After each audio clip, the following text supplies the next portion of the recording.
And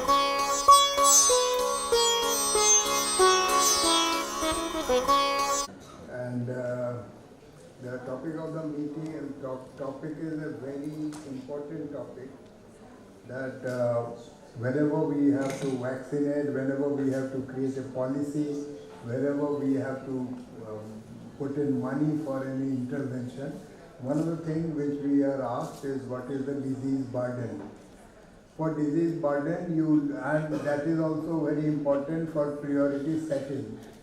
So when you really ask for disease burden, you need appropriate surveillance tools and you need appropriate surveillance system. Many of the time these are sentinel surveillance. Sometimes while you are doing the disease burden, you can also find out the hotspots, and this hotspots is also very helpful. Many a time disease burden is also helped by the genomic information about the strains which are circulating and how these strains are crossing continents or they are going from one region to another region. Disease burden data also is supported sometimes by associated data like antimicrobial resistance and other data. However, saying it is very easy. Many a time disease burden studies are not available in real time. So many of the time assumptions are used to actually, and in the modeling and forecasting, sometimes you can give data which supports the disease burden. Many a time these data are environmental data related to the temperature, rainfall and many other factors which affect the disease burden or the seasonalities of the disease. This, when I was in the ministry, every time we went to minister that we asked that we need to do this, we were told that give us the actual burden and its impact on the economy and how much money we need to allocate. And we were tongue-tied because these were not made available geographically in our situation. There are other tools which are used. One of the major disease burden tools has been used by Dr. Chris Murray, and this has been used widely around the globe. In India, Dr. Lalit Dandona is not here. Lalit Dandona from PHFI did with the ICMR a major disease burden study. This has been published recently. And recently another disease burden study has been published for cholera, and one more which has been studied, which has been published for malaria.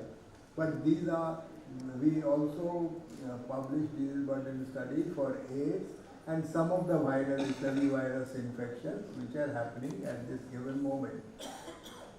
For us, in the One Health situation, the disease burden for tuberculosis is also out for India. Disease burden for influenza surveillance is also out for India. This is quite a formidable centers which have provided that. Our ability to use neighboring geographical data for disease burden is also very, very important. And we need to see that how do we handle that particular data in our system. So with this background, I will give to Dr. Ashok Kumar, who is the moderator, to call upon the panelists one by one to make their 5 minutes presentation. These are 5 minutes presentation, and then we will have a short question answer and summing up. So what I will do that I will hand it over now to our moderator to conduct the meeting, and I will sum up later on. Thank you. Thank you, sir. A very good afternoon to all. Thank you, sir, for nicely briefing and the topic. Though we all understand that this is a tough topic because lot of work has not been done in the area, and we can see that there are only 6 panelists. on dais. With the permission of chair, may I call the first panelist of ours. So I invite Professor J.P.S. Gill. Dr. Gill is presently Director of Research, Guru Angad Dev Veterinary and Animal Sciences, University Ludhiana. Dr. Gill, please. There are no keynote speaker here in this session. All are 5 minutes. Good afternoon, everybody.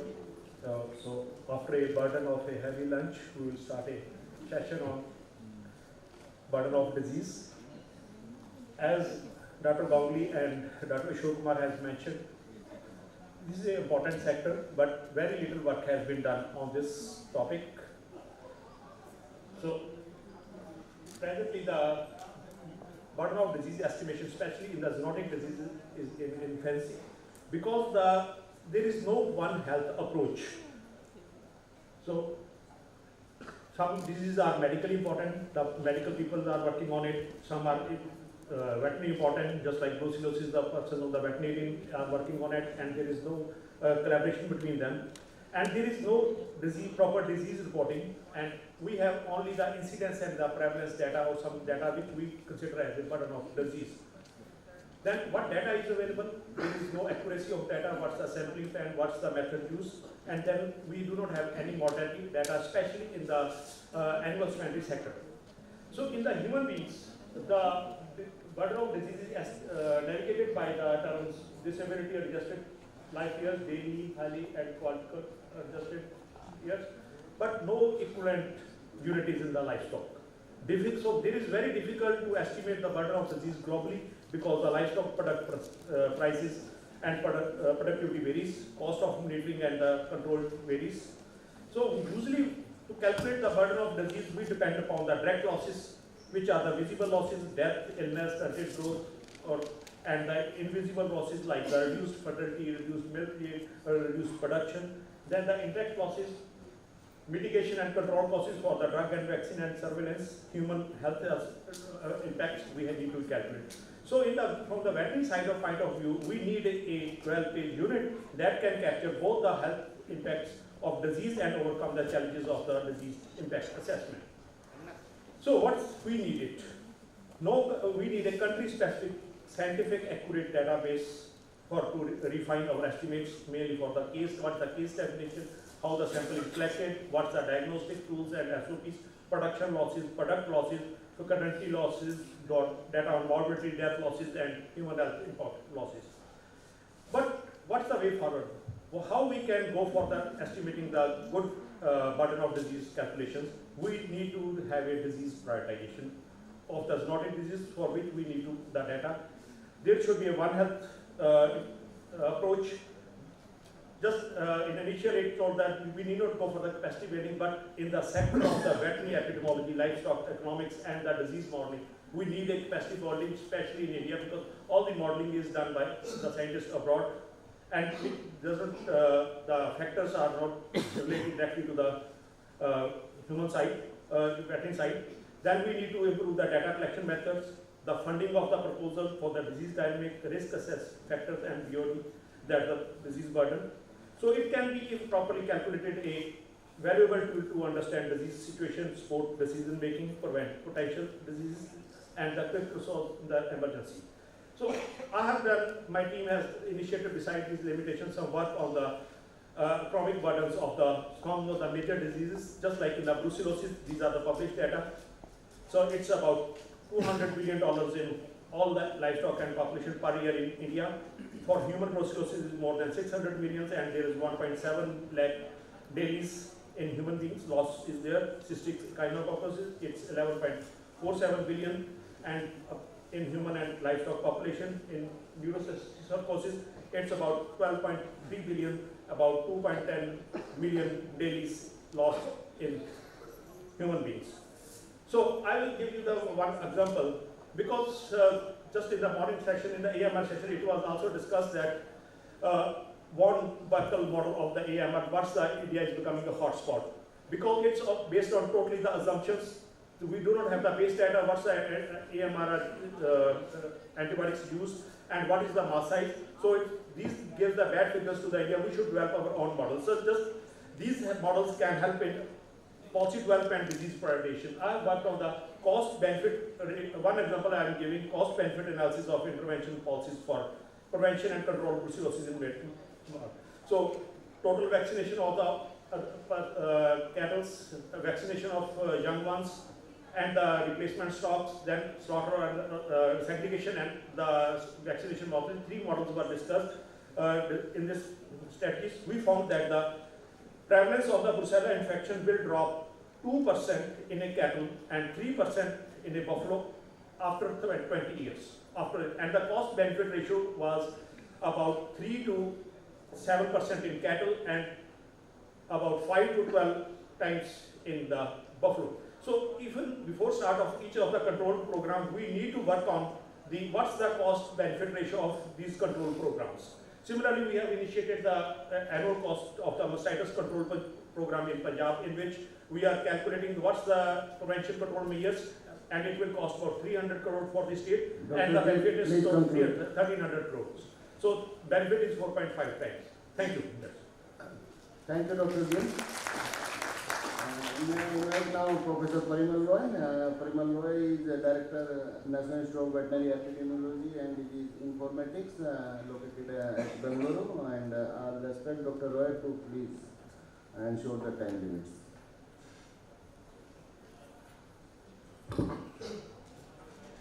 So, animal disease impose direct cost on livestock sector, because when you talk about disease burden, first we have to talk about animal disease burden, because many diseases of zoonotic importance, but I will talk mostly about animal disease burden, because some data are there at ICR Nivedi of major important animal diseases, so I will showcase also.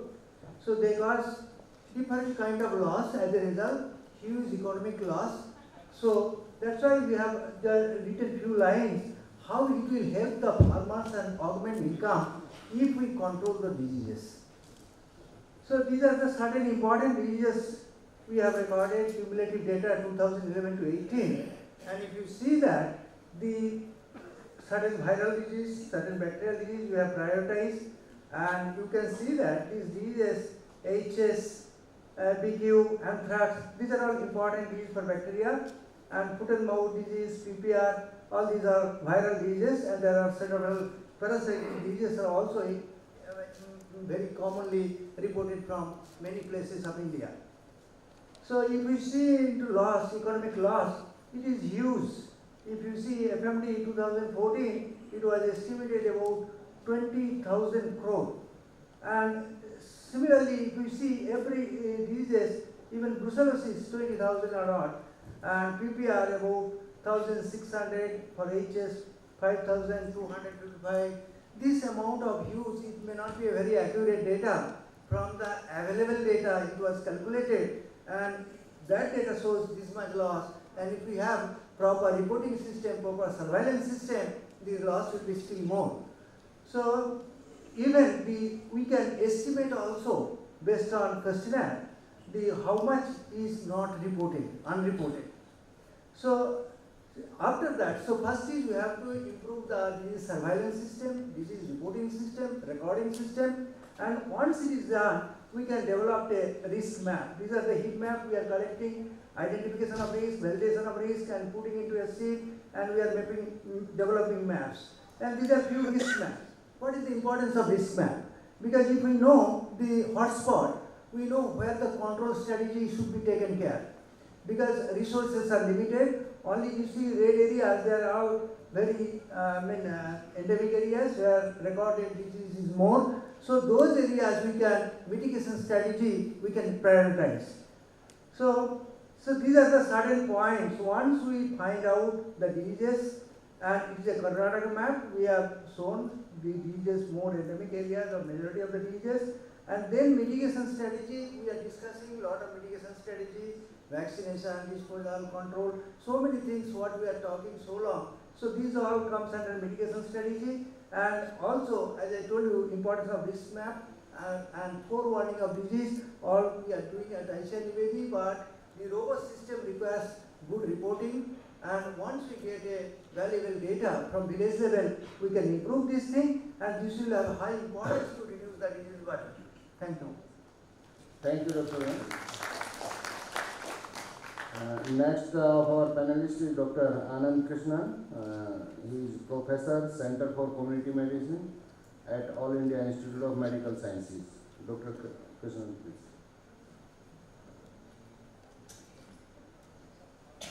Thank you. In this slide, you can see I'm putting myself as a human epidemiologist because, frankly, I have not worked too much in zoonosis. I don't claim to know too much of zoonosis. So why do we need disease burden estimates for zoonosis? First is because zoonoses are important, and almost 75% of emerging and re-emerging diseases are zoonotic. And they are definitely one of the major public health threats to the country. I have listed the major zoonoses. And we also know that zoonoses are not adequately addressed by a public health approach. For example, as I said, I come from a public health fraternity, but zoonosis is never considered as an important enough area for public health specialists to work, or even in public health conferences, generally zoonoses are not adequately covered. So, because burden is not well defined and therefore not appreciated, there are too many diverse stakeholders and there is lack of unifying framework by which we, or platform by where we all can come together. We all work in independent silos. Perception that zoonosis causes only outbreaks and it is not endemic results in an episodic and not a sustained response. And as I said, the medical colleges really do not focus too much on zoonosis. So what are the key challenges in burden assessment for zoonosis in India? There are obviously data issues. We don't really have a surveillance system which will generate data on animals and humans. For both mortality, for which the sample registration system provides some information on humans, but I am not really familiar with the data on mortality from animals. Slaughterhouse-based projects have been tried elsewhere, but I am not sure about what is the system for death, cause of death assessment in animals in India. Morbidity data mainly comes from again outbreak-based reporting. There are lots of measurement issues. Are there standard diagnostic protocols for zoonosis? Again, I do not come from that area, I do not know, but that is something that would be essential if you want to progress with assessment of burden of zoonosis. Are we looking at burden on humans or animals or a combined burden? Then the issue comes on how do we combine human burden with animal burden, and I will take this up in my next slide. Because the DALIs are used in humans, how do you use DALIs in animals? An attribution of zoonotic component to a disease burden.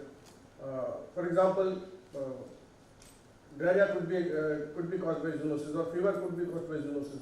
But do we really know what proportion of fever can be attributed to a particular zoonotic? So the attribution issue is always there. The mere association of two things does not necessarily attribute a cause to the factor. And measurement of damage to ecosystems, because ultimately animals also get affected, livestock get affected, the ecosystem gets affected. We really don't know how to measure burden of damage to ecosystems. And since there are multiplicity of disease, we as human beings, as in medicine, which must be true also in veterinary sciences, people will focus on brucellosis or one particular zoonosis, not necessarily work across diseases or animals involved. So what can be done to improve burden assessment? First is have a combined surveillance framework for animal and health as a One Health surveillance framework. IDSP had a joint monitoring mission in 2015 in which I was also involved. It recommended a joint intersectoral task force for this purpose, for zoonosis. I am not sure that it has actually happened. Improve better measurement, develop better methods and approaches for measurement of combined burden. For example, there is a concept of Z-DALIs, zoonotic DALIs, which is an attempt to combine one unit to measure both human and animal DALIs. It converts animal DALIs into economic terms and then reconverts that economic terms into human DALIs. So that approach has been tried and it is published, and we could look at that as a possible. Similarly, if you are working across animal species, we need to have one parameter which can measure the burden to a dog or to a cow. So again, we need to have standard ways that we can work across animals. Again, the concept of livestock unit has been attempted, which we could work on it, which sort of works across different animal species. Improve capacity for burden assessment, which would include economic and modeling procedures, which we do not have that much capacity. even for human burden estimates, forget zoonotic burden estimates, and improve medical college involvement in zoonosis. Establish mechanisms for working, whether it is a legal or a policy framework, and most importantly, I think it is time to establish an intersectoral zoonosis disease burden working group in the country, which many of us can be members, and then try to work out many of these issues. I don't think this will be solved in today's discussion. Thank you. Thank you. Thank you, Dr. Krishna. Now, I may invite Dr. Naveen Kumar Gupta, the Joint Director, Arboviral and Zoonosis Division at National Center for Disease Control. Dr. Gupta, please.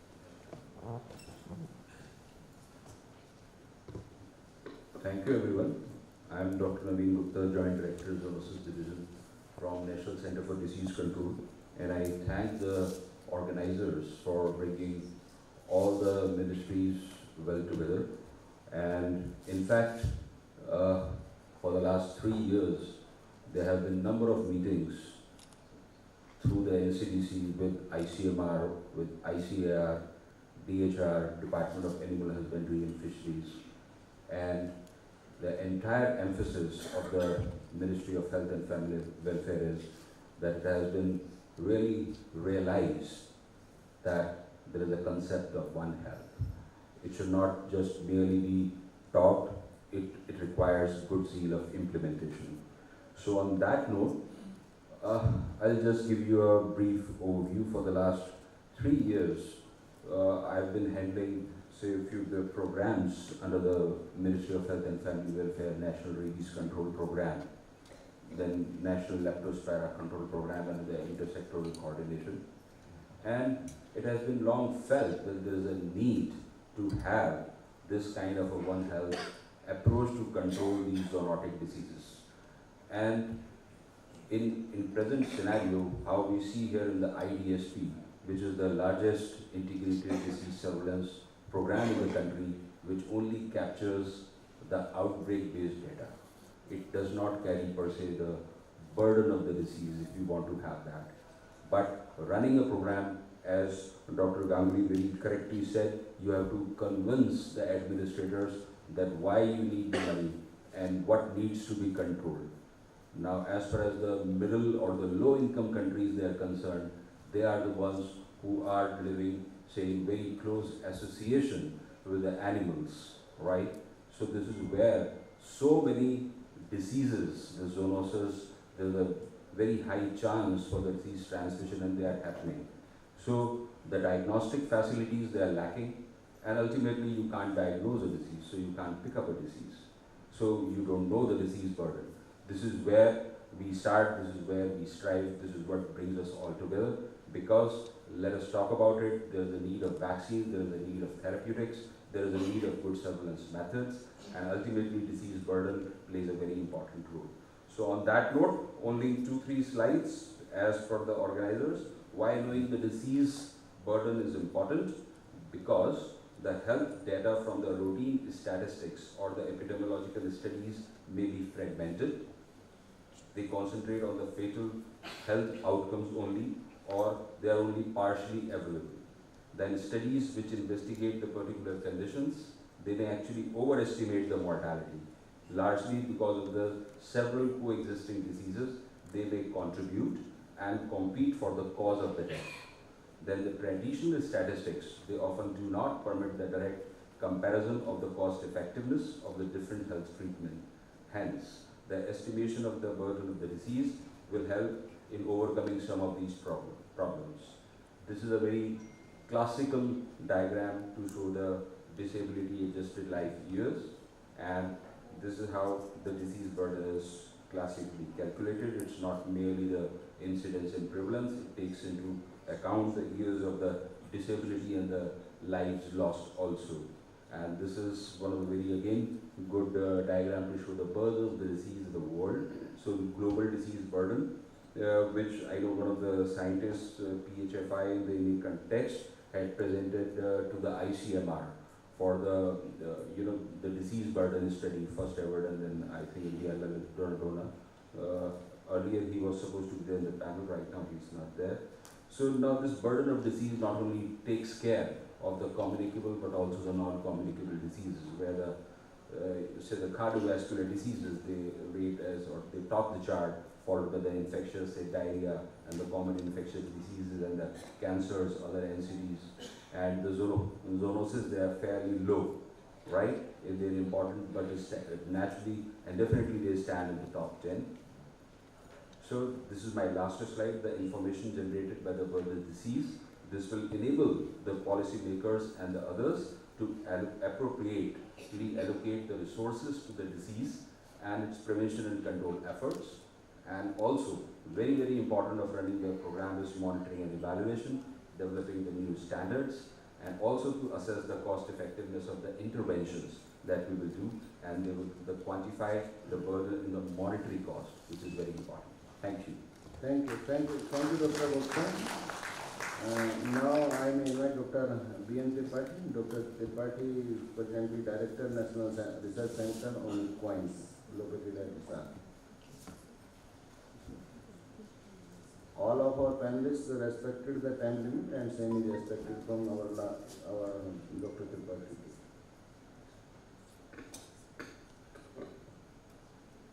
Friends, everybody is talking about many other diseases and burden of diseases.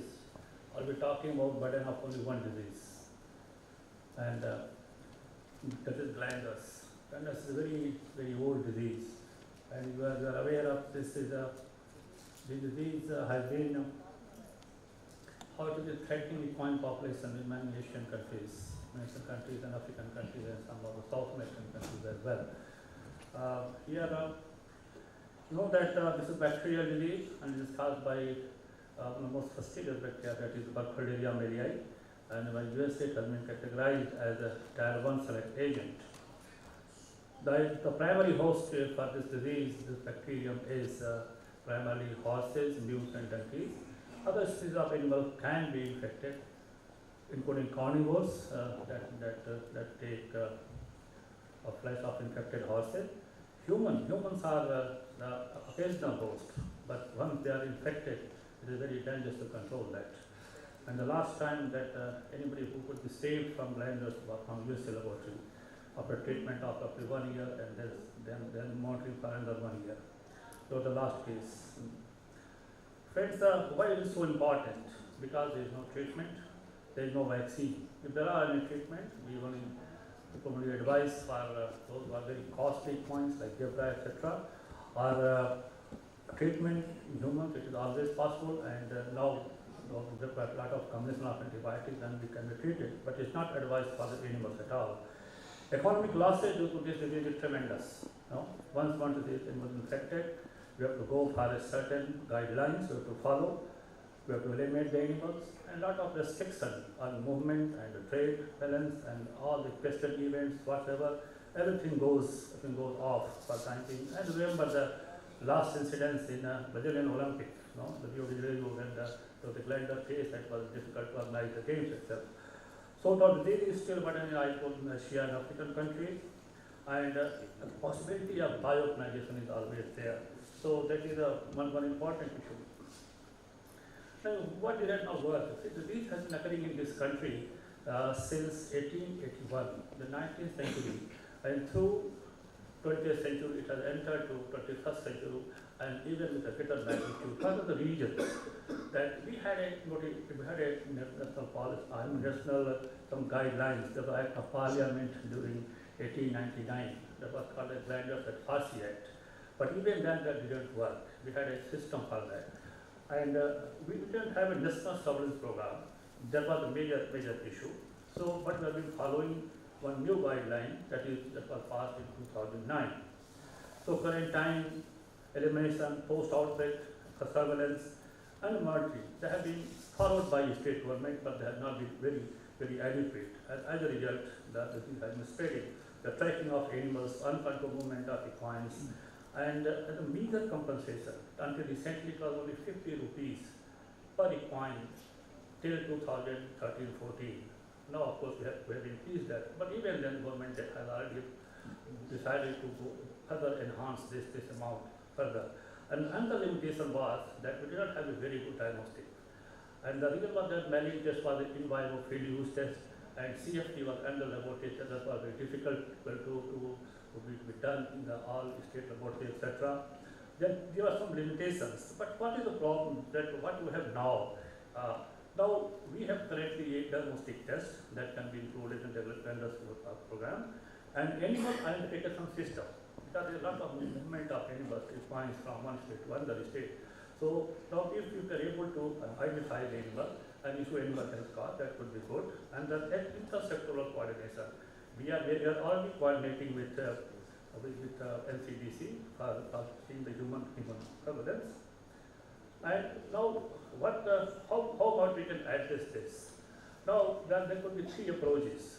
One is totally it is administrative and legislative support that now we are going to have.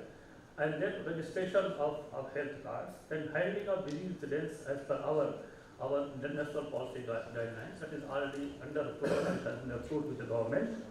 And the second approach is technical. We are going to have a national surveillance program throughout the country. And because it is now possible for us, because we have developed a diagnostic test, and it is based on, you can see it is based on a recombinant ELISA. It has been validated in India also, abroad also, in OHIC laboratory also, and that is very handy, and it can be. And we are giving it to different state laboratory also, and they are doing it well. The third approach would be advocacy, and the education of veterinary public health education, about the same, in animals and humans, both. And it is our advocacy that we have come to the conclusion that if we follow all these three procedures, three approaches, we can get rid of blindness in 5 to 10 years.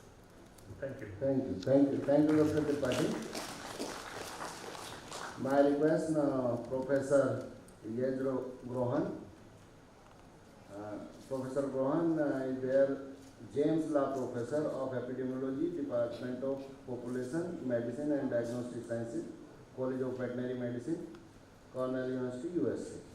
Dr. Grohan, please. Okay, thank you, organizers, and particularly Vivek Kapoor, inviting me. I'm here very pleased to be here. We have heard 5 excellent presentations, burden of the disease. Let me try something different. And that something different is that what would be optimal level of antimicrobial use? So I will use antimicrobial resistance as my example. Let's see how this works.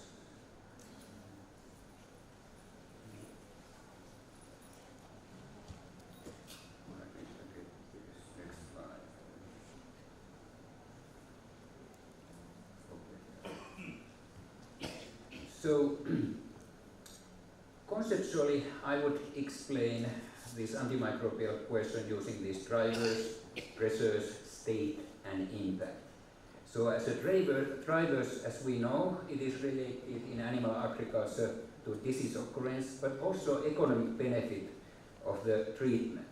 These drivers create then antimicrobial use pressure, and pressures change the state, which means that the susceptibility is changed to resistant.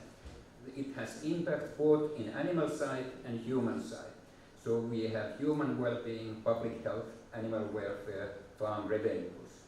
Society responds to this either forcing to prevent diseases, so there are less reason to use antibiotics.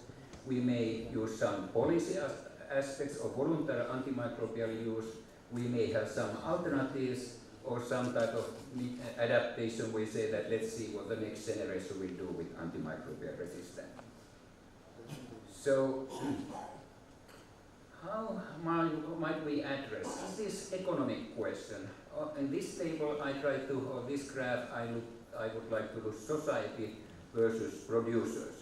So in my y-axis you see marginal benefits and damage.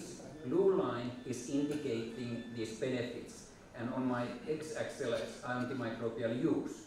So more you use antimicrobials, following blue line, some point you reach a zero. There is no benefit to use more antimicrobials. On the red line describes how damage increases to society because of the resistance. So this crossing point is from society point of optimal use of antimicrobials. So the purpose of the policy is simply work such a way that producer considers not only his or her own benefit, but this society's aspect, and that leads us to this optimal cutoff point. So, is this then only economics question? Of course not. There are many different spheres. There are economic sphere, which is only one aspect, environment and social sphere. But there is also political sphere and public health sphere. So from policy point of view, we also need to have some indicators how successful we are, that how we measure the implementation of national program. At the same time, public health point of view, we need to measure the public health impact of farm workers and general public. So the bottom line is that we understand this issue as a system and to look different aspects. I have analyzed in United States National Animal Health Monitoring System, which goes from farm to slaughter, retail, all the way to consumers. And the biggest dilemma is, in some odd way, confidentiality in data. And there are so many holes in that data that it is very difficult. It is a statistical challenge to analyze that type of data. And perhaps this data question is something which we should discuss before we can do actual economic analysis. Thank you. Thank you, Professor Umran. Now I will request the chairperson to please give the concluding remarks. So we invite some questions.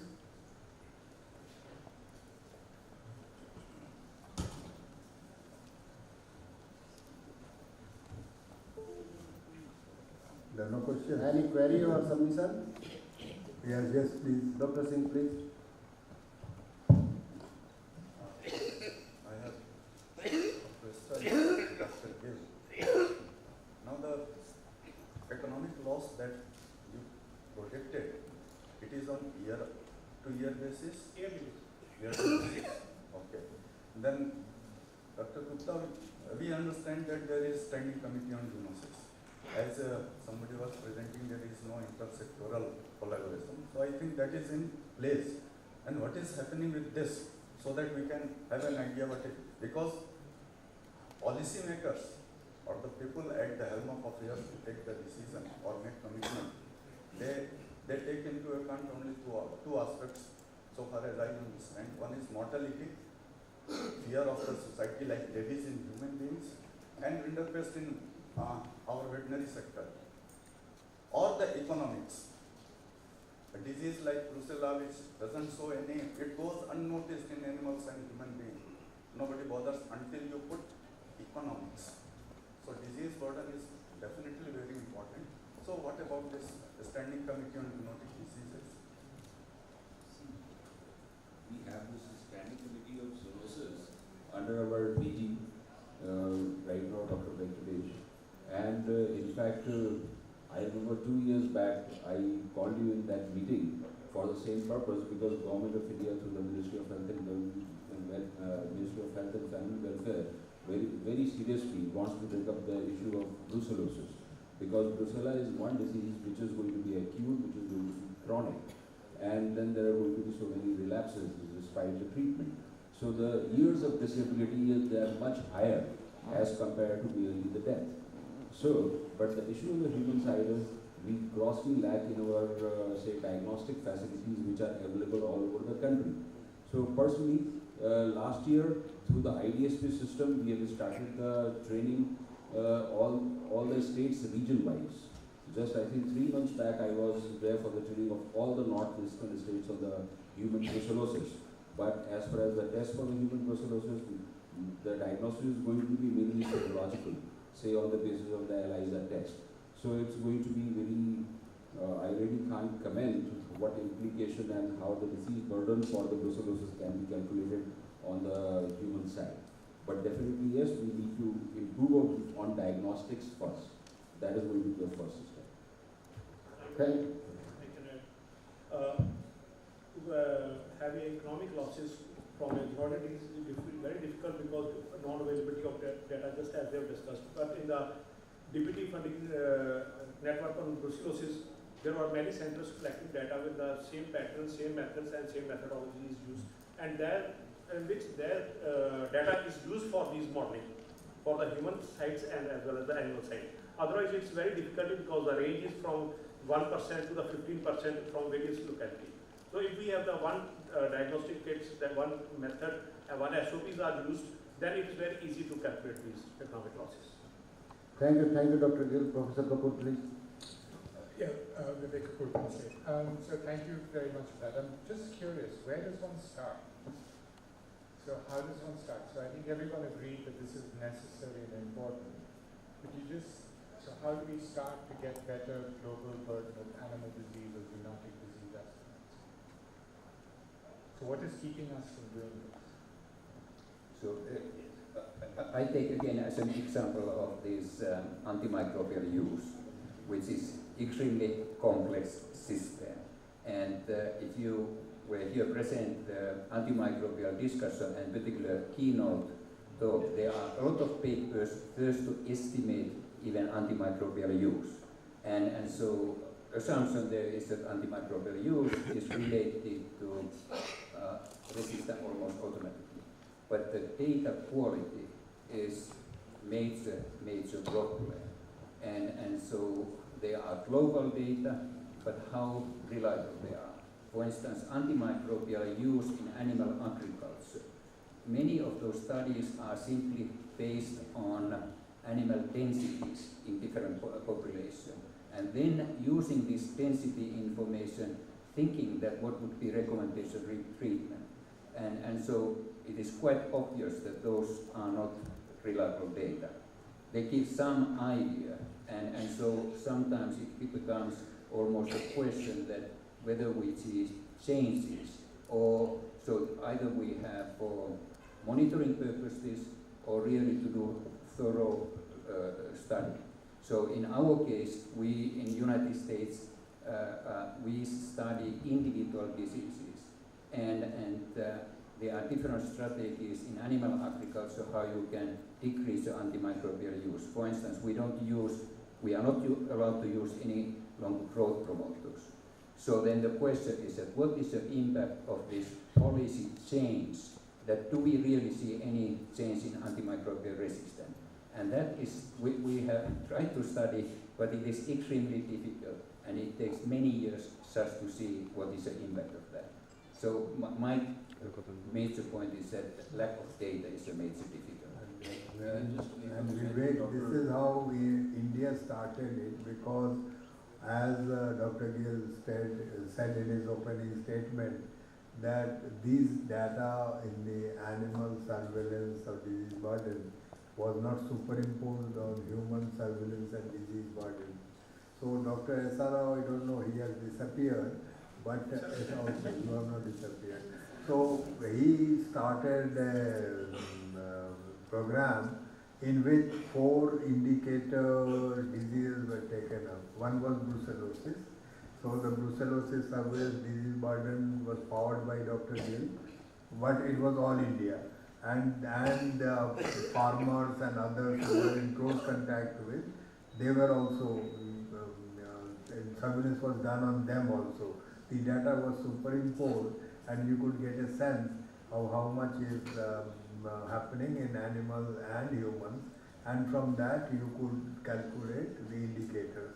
The same way he did with leptospirosis, which was also with the CDC. The third one was for the tuberculosis. Then there was a push for anthrax, coccidiosis, etc.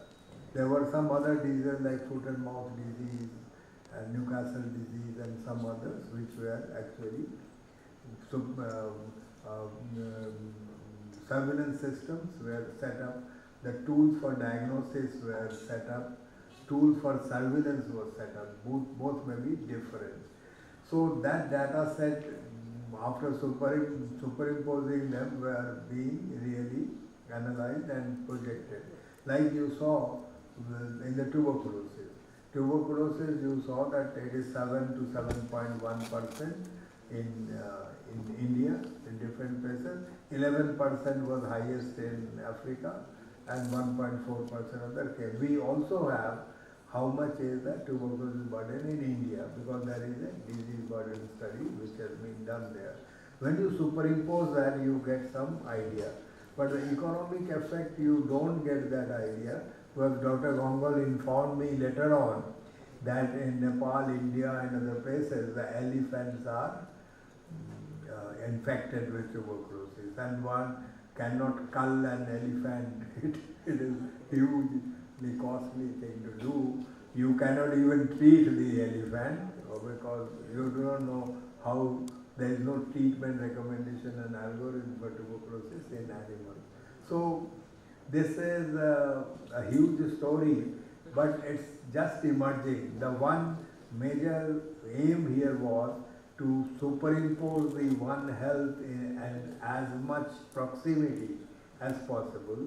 Like Dr. Gupta told about IDSP. It is one of the very major surveillance networks which are being set up with the help of CDC also. So there is a global data which is also generated there.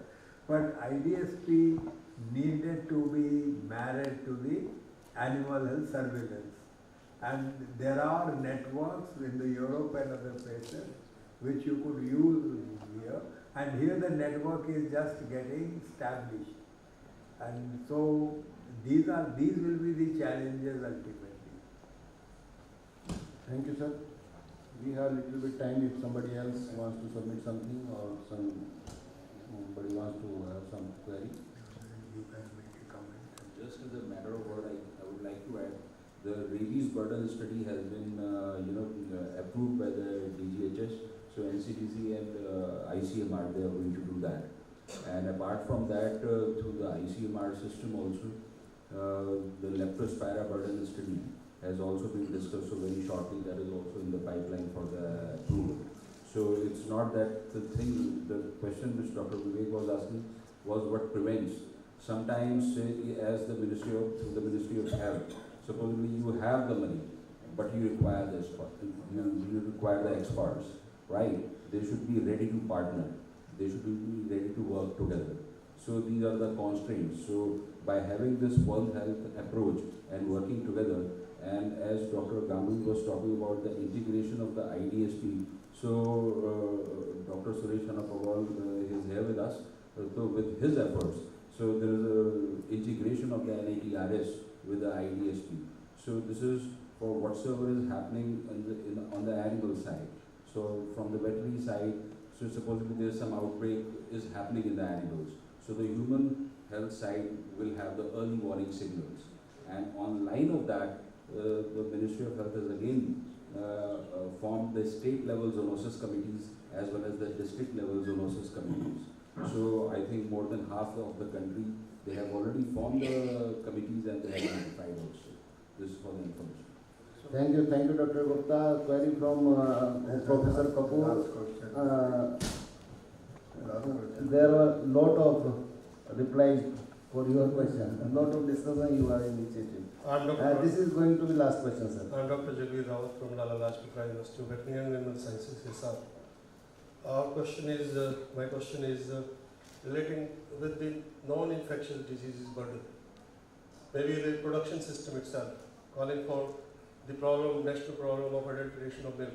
68% milk is adulterated, and then the system approach is required for changing the dairy production system. Whether this goes to intensification and the zoning, we had been in touch with the NDDP, executive director there.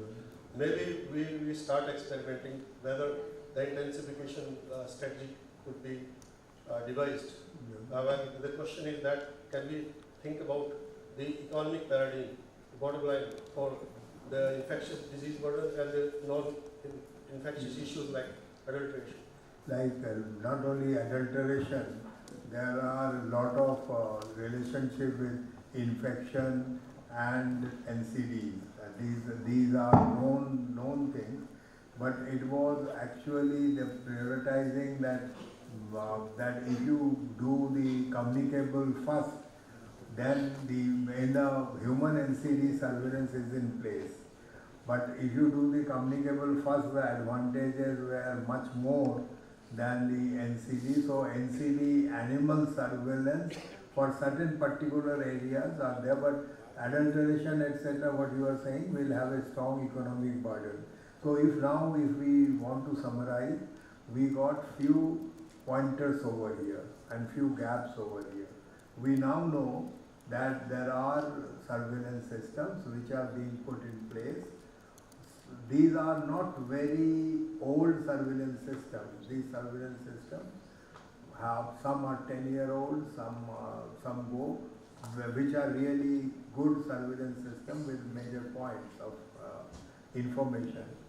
And the animal surveillance system is now being added by NCDC, ICMR and others also. So that data will also be coming along with the ICR to these points. So we need to find out, we need to build up a capacity building for public health in the animal sector. And here, the statistical powers, analysis, making a meaning out of those data, and ultimately doing modeling and forecasting will be important. So this is something we need to strengthen and do. So this has come up with this. There is again something which we need to learn, because the animal surveillance data and human surveillance data have not been superimposed, and the lessons coming out of that has not been learned so well. Dr. Ron just told about that one example of the antibiotics used in the animals. The tools which are looked at the impacts, the one tool for the humans were deadly and also the death, and the animals, it was essentially few major factors: the societal factor, the economic loss and economic factor, the farm sector, alleviation of poverty, as well as the international trade. There will be many markers into the animal sector disease burden, which to measure. So we need to have a measurable burden there. But one of the major impact which we need to develop and we haven't learned is the impact of what is the cost of, say for instance, MDR tuberculosis coming from animals to human. What will be the cost of that? And we haven't learned how to measure those. So we need to really set up one capacity, that a major data repository which will get the data on the disease burdens, the good statistical capacity where we do not have actual data to really use assumptions and making it as correct as possible, working with the University of Pittsburgh or London School and others to really be able to model the things, and so that design interventions which will be useful, helping in the prioritization and funds allocation, and ultimately creating benefits out of the disease burden by creating policies where certain interventions are used. Like Vivek is using now the BCG as an intervention. So we need to see that how BCG benefits. In the same way, the fish culture uses antibiotics, and it has a huge economic problem, and fish viruses are also very, very important things. Norwegian government has put a lot of resources in that because it forms a major economy of Norway.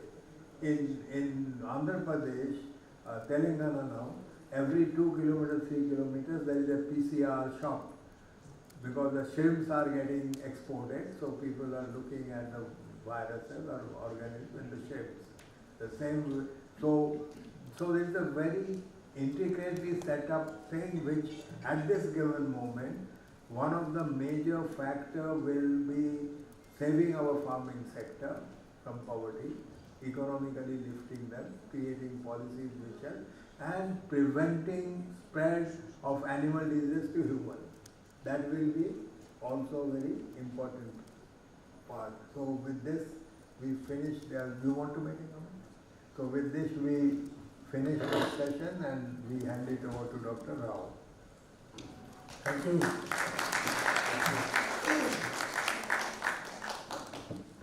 I think we should agree that Dr. Ganguly has been here the whole day.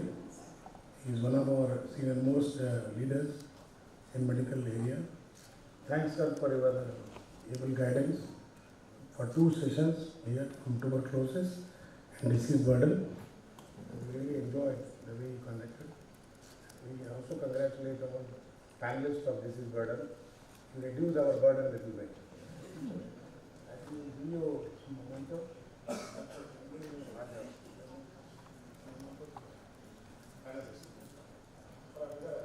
have already got it, so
Thank you.